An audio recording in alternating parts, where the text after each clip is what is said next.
मेरे बच्चों, वीडियो के इस भाग में हम लोग आज मुहावरे तथा उनके अर्थों को जानेंगे,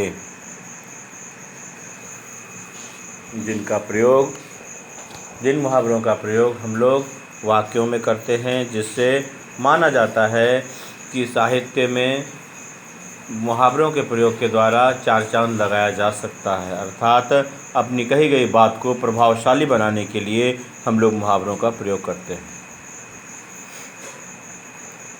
जब हम मुहावरों का प्रयोग करते हैं तो कोई भी वाक्यांश अपने सामान्य अर्थ को छोड़कर एक विशेष अर्थ को प्रदान करता है और विशेष अर्थ प्रदान करने के कारण से वह ज़्यादा प्रभावशाली होता है।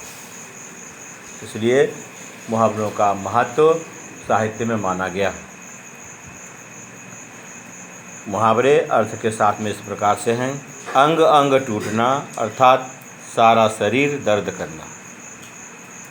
अंग अंग ढीला होना अर्थात बहुत थक जाना।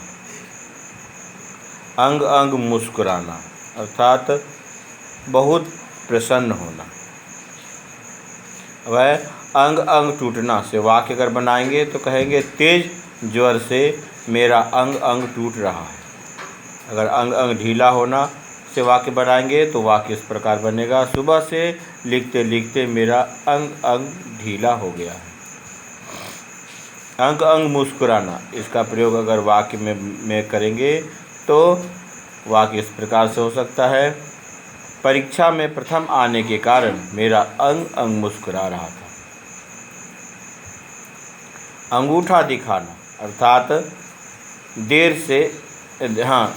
अर्थात अंगूठा दिखाना अर्थात देने से साफ इनकार करना।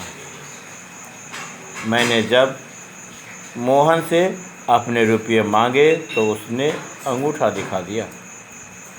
अपना राग अलापना, अपनी ही बातें करना, यह इसका अर्थ है। अपना राग अलापना का अर्थ होगा अपनी ही बातें करना। अंगूठा दिखाना का अर्थ है देने से साफ इनकार करना। अब अपना राग अलापना का अगर वाक्य बनाएंगे तो इस प्रकार से वाक्य हो सकता है, सलीमा हमेशा अपना ही राग अलापती रहती है। अंगारे उगलना अर्थात क्रोध में कठोर वचन कहना। गरीब किसान को देखते ही जमींदार अंगारे उगलने लगा। अंग में भरना अर्थात हृदय से लगाना। रोते हुए बच्चे को माँ ने अपने अंक में भर लिया। अंक में भरना अर्थात हृदय से लगाना। अंधे की लाठी एकमात्र सहारा। रामू अपनी विधवा माँ की अंधे की लाठी है। अंत पाना अर्थात भेद जानना। ईश्वर की महिमा का अंत पाना असंभव है। अक्ल का दुश्मन अर्थात मूर्ख। रमेश तो अक्ल का दुश्मन है, उसे समझाने से कोई लाभ नहीं।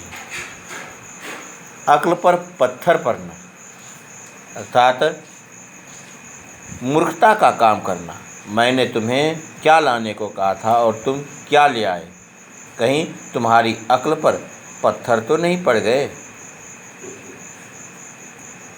इस प्रकार से इसका प्रयोग वाक्य में करते हैं। अगर मगर करना अर्थात टाल मटोल करना। अगर मगर करने से तो अच्छा है कि साफ इनकार कर दो कि तुम मेरा काम नहीं करोगे। अंधेरे घर का उजाला यानी एक इकलौता पुत्र। साहिल अपने माँ बाप के अंधेरे घर का उजाला है। अक्ल का पुतला समझना अर्थात बुद्धिमान समझना। आजकल के विद्यार्थी अपने आप को अक्ल का पुतला समझते हैं। अपना सा मुँह लेकर रह जाना अर्थात लज्जित होकर चुप रहना। जब उदित ने आशीष का भेद सबके सामने खोल दिया तो वह अपना सा मुँह लेकर रह गया। अपने मुँह मियाँ मिट्ठू बनना, स्वयं अपनी प्रशंसा आप करना। अपने मुँह में मिट्ठू बनने से क्या लाभ? बात तो तब है जब दूसरे लोग तुम्हारी प्रशंसा करें। अपने पाँव पर कुल्हाड़ी मारना यानी अपनी हानि स्वयं करना, यह इसका अर्थ है अपनी हानि स्वयं करना। अपने पाँव पर कुल्हाड़ी मारना का मतलब होगा अपनी हानि स्वयं करना। जो छात्र समय का सदुपयोग नहीं करते वे अपने पाँव पर आप कुल्हाड़ी मारते हैं। अपने पैरों पर खड़ा होना अर्थात आत्मनिर्भर होना। अपराजिता ने अपने पैरों पर खड़े होकर सब विकलांगों को स्वाभिमानपूर्ण जीवन जीने का संदेश दिया। इसके बाद है अपनी खिचड़ी अलग पकाना अर्थात मिलकर काम न करना। इरफान अपनी खिचड़ी अलग पकाता है, अतः किसी भी काम में सफल नहीं हो पाता। अक्ल के घोड़े दौड़ाना, तरह तरह से सोचना। विज्ञान के ये चमत्कार तभी संभव हो पाए जब वैज्ञानिकों ने अक्ल के घोड़े दौड़ाए। आग बबूला होना, गुस्से से भर जाना। परीक्षा परिणाम में मेरे अनुत्तीर्ण घोषित होने पर पिताजी आग बबूला हो गए। इसके बाद है आँखों पर पर्दा पड़ना, भला बुरा न समझना। जयचंद की आंखों पर ऐसा पर्दा पड़ गया था कि उसने अपने भाई का साथ छोड़ दिया। आकाश पाताल एक करना अर्थात बहुत परिश्रम करना। कक्षा में प्रथम आने के लिए आरती ने आकाश पाताल एक कर दिया। आसमान सिर पर उठाना, बहुत शोर करना। अध्यापक के कक्षा में ना होने पर विद्यार्थी आसमान सिर पर उठा लेते हैं। आंसू पोंछना अर्थात धीरज दिलाना। आदित्य के पिता ने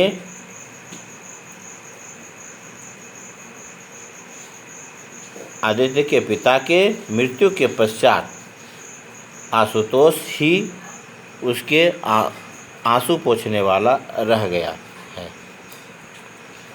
यानी कि आंसू पोंछना का अर्थ होगा धीरज दिलाना, जो धीरज दिलाए। आपे से बाहर होना इसका है अधिक क्रोध में बेकाबू होना। आसमान टूट पड़ना, अकस्मात विपत्ति आना। आटे दाल का भाव मालूम होना अर्थात असलियत का पता चलना। आस्तीन का सांप यानी प्रकट रूप से मित्र परंतु वास्तव में शत्रु, यानी मित्र बनकर धोखा देना। इधर उधर की हाँकना यानी गप मारना, व्यर्थ बोलना। ईंट से ईंट बजाना यानी पूर्ण रूप से नष्ट करना। 19-20 का अंतर होना यानी बहुत थोड़ा अंतर होना। उल्टी गंगा बहाना यानी विपरीत काम करना। उड़ती चिड़िया पहचानना, बहुत अनुभवी होना। उधेर बुन में पड़ना यानी सोच में पड़ना। उल्लू सीधा करना यानी स्वार्थ सिद्ध करना। एक आँख से देखना यानी भेदभाव न रखकर सबको एक जैसा समझना। एक लाठी से हाँकना यानी अच्छे बुरे का अंतर न करना। ओखली में सिर देना अर्थात जानबूझकर झंझट में फंसना। कलेजा मुंह को आना अर्थात बहुत दुखी होना। कान पर जू न रेंगना अर्थात तनिक भी असर न पड़ना।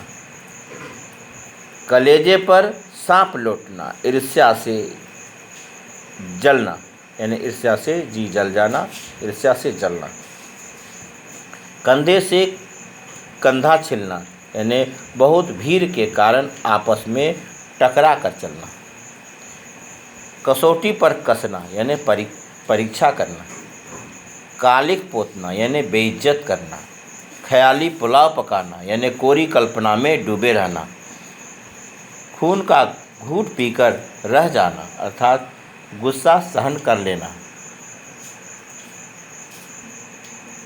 खून का घूंट पीकर रह जाना अर्थात गुस्सा सहन कर लेना। खटाई में पड़ना यानी निर्णय ना होना। खड़ी खोटी सुनाना यानी सच्ची सच्ची बात कह देना, यानी सच्ची सच्ची कह देना, खरी खोटी सुनाना। गर्दन पर सवार होना, पीछा ही ना छोड़ना। गुदड़ी का लाल होना, गरीब परिवार में जन्मा गुणी व्यक्ति। गंगा नहाना यानी बड़ा कार्य पूर्ण करना। गुड़ियों का खेल यानी बहुत आसान काम। घाव पर नमक छिड़कना यानी दुख की हालत में कष्ट देना। घाट घाट का पानी पीना यानी अनुभवी होना। घोड़े बेचकर सोना यानी गहरी नींद में सोना। चिराग लेकर ढूंढना यानी कठिनाई से मिलना। चादर के बाहर पैर पसारना यानी आय से अधिक व्यय करना। छप्पर फाड़ कर देना यानी अचानक धन का आना।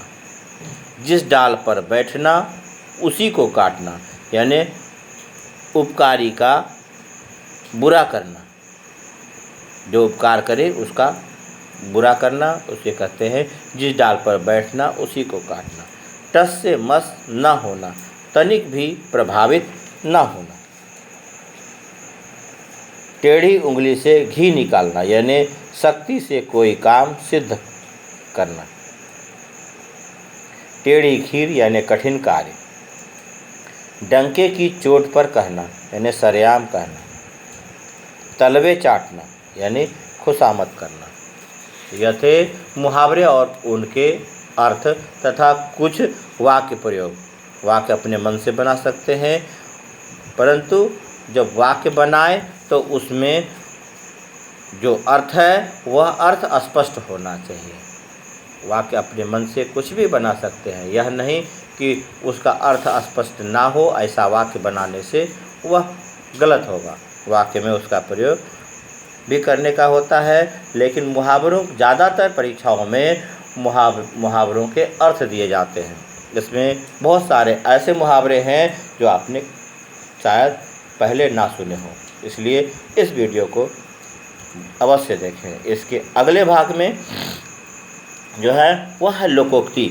लोकोक्ति में वह वाक्यांश न होकर लगभग एक पूर्ण वाक्य के रूप में होता है, यानी लोक में प्रचलित की होने वाली उक्ति को लोकोक्ति कहते हैं। यह अपने आप में एक प्रमाण होता है और यह किसी न किसी उदाहरण से जुड़ा होता है, इसलिए इसे लोकोक्ति कहते हैं। जैसे कहते हैं अंधा क्या चाहे दो आँखें, इसका मतलब होता है इच्छित वस्तु की प्राप्ति अभिष्ट होती है। जो इच्छा हो वह उसे चाहिए, यह उसके लिए सर्वोपरि होता है। तो इस सेंस में कहा जाता है कि अंधा क्या चाहे दो आँखें। अंधे के हाथ बटेर लगना, अर्थात ये इस लोकोक्ति का अर्थ है संयोग से सफलता प्राप्त कर लेना। अकेला चना भार नहीं फोड़ सकता, अकेला व्यक्ति कोई काम नहीं कर सकता, यह इसका अर्थ होता है। अज्जल गगरी छलकत जाए, अर्थात ओछा आदमी बढ़ चढ़कर बोलता है, यानी कम ज्ञान वाला व्यक्ति अधिक बोलता। अब पछताए होत क्या जब चिड़िया चुग गई खेत, अवसर बीत जाने पर पछतावा करना व्यर्थ है। अपनी अपनी डफली अपना अपना राग, यानी सबके विचार कार्यशैली और गुट अलग होना। सभी लोगों के विचार अलग होना, सभी लोगों की कार्यशैली अलग होना और सभी लोगों का गुट भी अलग होना, इसे कहते हैं अपनी अपनी डफली अपना अपना राग। अंधी पीसे कुत्ता खाए, यानी किसी के काम करने का फल दूसरे को मिलना, कहते हैं अंधी पीसे और कुत्ता खाए। आसमान से गिरा खजूर पर अटका, एक मुसीबत से निकलकर दूसरी में फंसना।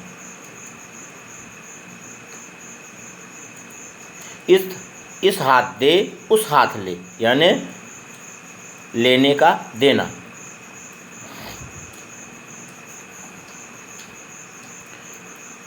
इसके बाद है ईश्वर की माया, कहीं धूप कहीं छाया, भाग्य की विचित्रता। इसे कहते हैं भाग्य की विचित्रता, ईश्वर की माया, कहीं धूप कहीं छाया, यानी कोई कष्ट में है और कोई सुख में है। यह ईश्वर की लीला के कारण से को बतलाया जाता है। यह भाग्य से जुड़ा होता है, यानी भाग्य की विचित्रता होती है जब कोई दुख में होता है और वहीं कोई दूसरा व्यक्ति अत्यंत सुख में होता है। ऐसी स्थिति को कहते हैं ईश्वर की माया, कहीं धूप कहीं छाया। एक तो करेला दूजा नीम चढ़ा, यानी एक दोष होने के साथ दूसरा दोष भी होना। कहते हैं कि जैसे शाब्दिक अर्थ में भी कह सकते हैं, करेला कड़वा होता है, अगर वह नीम पर चढ़ जाए तो माना जाता है कि वह करेला और भी कड़वा हो जाता है। यानी अगर उसमें पहले से दोष है और उसमें कोई दूसरा दोष मिल जाए तो वह बहुत यानी गहरा दोषी हो जाता है। इसलिए कहते हैं एक तो करेला दूसरा नीम चढ़ा। एक मछली सारे तालाब को गंदा कर देती है, एक खराब आदमी सबको बिगाड़ सकता है। एक म्यान में दो तलवारें नहीं समा सकती। इसमें कहते हैं समान अधिकार वाले दो व्यक्ति एक साथ नहीं रह सकते। जब दो व्यक्ति को समान अधिकार हो तो वह दोनों एक साथ कभी नहीं रह सकते। ओखली में सिर दिया तो मुसलों से क्या डरना, यानी काम प्रारंभ करने के बाद मुसीबतों से क्या घबराना, यानी काम प्रारंभ करने के बाद मुसीबतों से नहीं घबराना चाहिए। इस सेंस को जो है वह प्रबल बनाने के लिए यह इस लोकोक्ति का प्रयोग किया जाता है कि ओखली में सिर दिया तो मुसलों से क्या डरना। कहीं की ईंट कहीं का रोड़ा, भानुमति ने कुनवा जोड़ा। असंगत वस्तुओं का मेल बिठाना, यानी कोई वस्तु कहीं की कोई वस्तु कहीं की मिलाकर कोई भी एक जो है वह महल रूपी जो है घर वह खड़ा करना को कहते हैं असंगत वस्तुओं का मेल बिठाना। वही कहते हैं कि कहीं की ईंट कहीं का रोड़ा, भानुमति ने कुनवा जोड़ा। गंगा गए गंगादास, जमुना गए जमुनादास, परिस्थिति के अनुसार बदल जाना। व्यक्ति जो परिस्थिति के अनुसार से व्यक्ति बदल जाते हैं, यानी अवसरवादी जो होते हैं वह परिस्थिति के अनुसार से बदल जाते हैं, उस सेंस में यह कहा गया है।